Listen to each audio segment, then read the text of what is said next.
Greetings. I trust that this little magnificent minute finds you in good spirits. My name is Jeffrey Finger, and I am the worship director at Sunset Ministry here in San Francisco. It falls to me to provide this episode of a devotional thought for our work here as a church. And I am going to reflect for a minute or two here on a favorite passage of mine. It's found in the Gospel of Matthew, chapter 21, and I'm going to read a few verses from that chapter, beginning in verse 28. And this is the parable Jesus tells. What do you think? A man had two sons. He went to the first and said, "Son, go and work in the vineyard today." The boy answered, "I will not."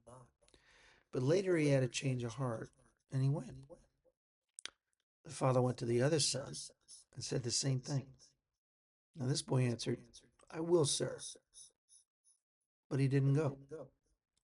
Which of the two did his father's will? And they said, "The first." Jesus said to them, "I tell you the truth. Tax collectors and prostitutes go ahead of you into the kingdom of God. For John came to you in the way of righteousness, and you didn't believe him. But the tax collectors and prostitutes did believe. Although you saw this, you did not later change your minds and believe him." And the reason why this is one of my favorite passages is that perhaps you're like me, and I hope not, but many of us tend to be our worst critiquer. And I'm constantly in review of my words, actions, and primarily my intentions, the internal dialogue that I have. And I'm never that happy with it. And I identify in this parable with the first son. I won't.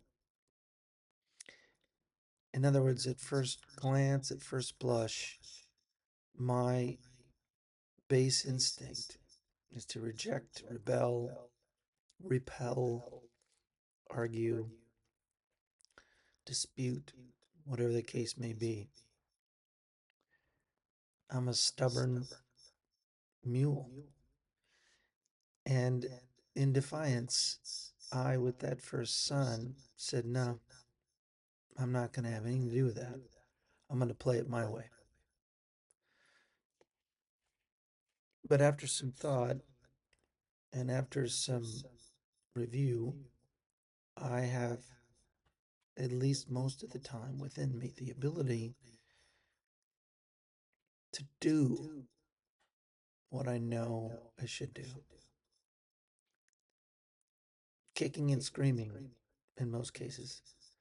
But I know what I need to do to reflect my faith in God.